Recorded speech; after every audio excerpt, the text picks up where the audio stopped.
Salut à tous, alors petite news concernant Chronopost qui livre désormais dans tout Paris avec des véhicules à faibles émissions.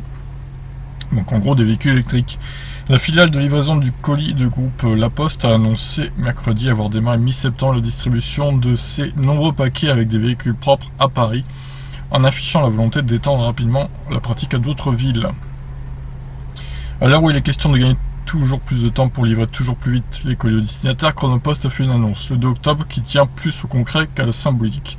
La société de livraison a indiqué avoir débuté mi-septembre à Paris les livraisons de colis grâce à une nouvelle flotte de véhicules propres. Une diminution de 87% des émissions de CO2 grâce aux véhicules propres. Depuis quelques jours, Chronopost livre l'intégralité de la capitale grâce à une flotte de 190 véhicules électriques, 190 quand même, composé de voitures électriques, d'une quinzaine de vélos cargo électriques, mais aussi d'une quarantaine de véhicules roulant au gaz naturel. Ah oui, il n'y a pas que des véhicules électriques du coup. Une vraie petite armée censée réduire les émissions de CO2 à hauteur de 87%, qui a nécessité 20 millions d'investissements de la part de la filiale de la Poste. Au total, ces véhicules permettent d'acheminer 25 300 colis sur 223 tournées de livraison quotidienne et représentent 560 tonnes de CO2 non émises selon Chronopost. Ça, c'est une belle initiative. Aujourd'hui, nous ouvrons un nouveau chapitre dans la manière dont notre industrie, celle du transport, accompagne les attentes de ses clients et s'inscrit dans ce qu'on appelle la responsabilité environnementale, a commenté Martin Piechowski, le président de la société. Dans les faits, à Paris, les colis arrivent à l'espace logistique urbain de Beaugrenelle, dans le 15e arrondissement. Des navettes GNV prennent ensuite le relais en déposant les colis dans les Chronocity. Le reste de la livraison s'effectue en 100% électrique ou via les véhicules GNV, donc GNV c'est gaz naturel, pour Boulogne-Billancourt.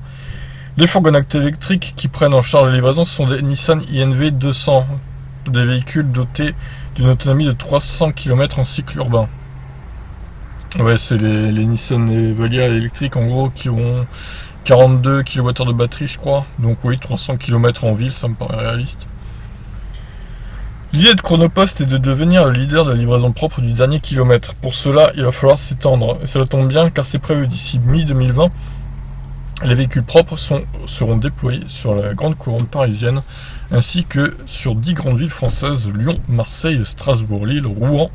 Rouen, il y en a besoin en ce moment. Bordeaux, Toulouse, Nantes, Montpellier et Nice. Chronopost va même plus loin et espère réaliser 20 à 25% de la distribution via des moyens propres, avec une flotte qui pourrait grimper à 1200 voire 1500 véhicules. Pour l'heure, la société loue ses véhicules propres à l'entreprise Freikin. Voilà, bon. Eh ben, c'est une bonne initiative de la part de cette entreprise de la Poste, qui pour le coup montre l'exemple, on peut le dire. Ça doit faire autant d'effet qu'une feuille de PQ au milieu d'une fosse sceptique. Putain, les commentaires sur Clubic. Sérieusement quoi.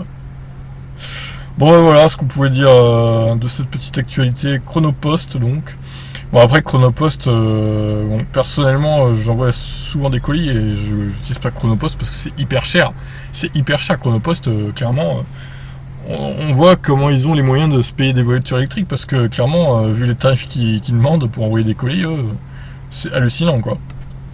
Bref voilà, en tout cas c'est une bonne initiative de leur part. Et espérons que ça s'étende dans plein d'autres villes, pourquoi pas toutes les villes de la France, ça serait bien. N'hésitez pas à réagir, je vous laisse. Ciao ciao.